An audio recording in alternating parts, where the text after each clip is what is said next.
Chapter 3: Origins of the Conservation Movement. First use of the term conservation in print to mean the protective management of forests and associated natural resources in the United States is credited to Dr. John A. Warder, first president of the American Forestry Association.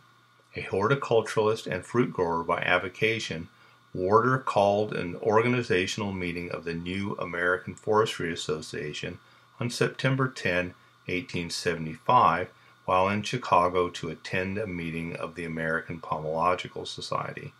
In an invitation to its second meeting, Warder stated that one purpose of the AFA was the fostering of forest planting and conservation. George Perkins Marsh had earlier expressed the concept but not used the term itself. Three other 19th century philosopher-scientists, in addition to Marsh, provided the theoretical framework for the conservation movement of the early 20th century. John Wesley Powell, Lester Frank Ward, and William G. McGee all shaped the first conservation movement.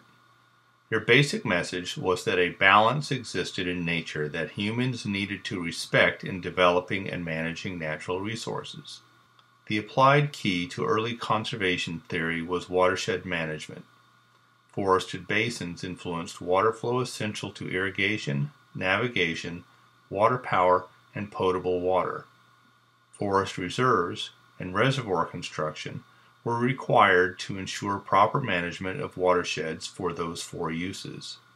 All four theoreticians of the conservation movement shared common traits. They grew up in rural areas and were devoted to nature study in their youth. Self-trained in various natural sciences, they synthesized their observations, learning to create an ecological theory of resource management. Marsh went on to write Man and Nature, while Powell explored the Grand Canyon as a geologist and was later director of the U.S. Geological Survey. McGee and Ward were fellow employees in the U.S. Geological Survey, Ward working in paleontology, and McGee in geology and hydrology. Later, Powell and McGee worked together at the Bureau of American Ethnology. Influenced by Marsh's work and discussions with his colleagues McGee and Ward, Powell's survey of arid lands in the West led to his Report on the Arid Lands of the United States, in which he argued for new land use policies and agencies to ensure viable settlement of these fragile lands.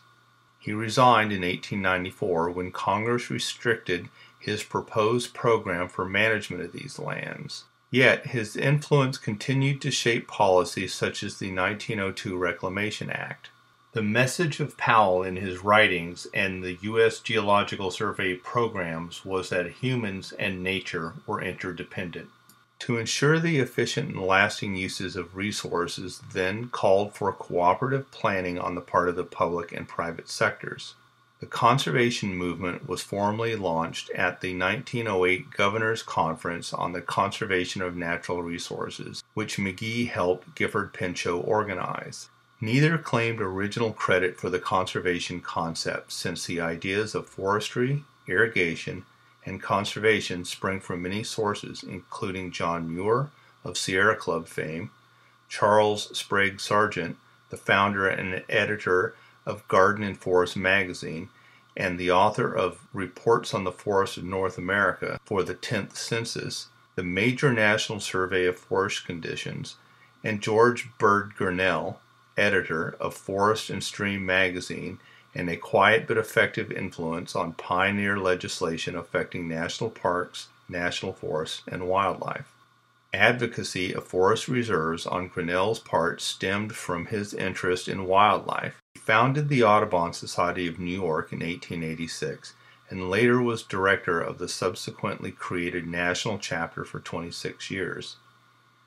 He founded the Boone and Crockett Club in 1887 with Theodore Roosevelt, who later enrolled Gifford Pinchot in the club. Thus the stream and eddies of personal and intellectual contact among many different lives were connected by the strand of the concept of conservation. Not until the revival of conservation in the 1960s in the guise of ecology did the holistic thinking of people like Marsh and Powell gain wide recognition in the world of science in regard to natural resources.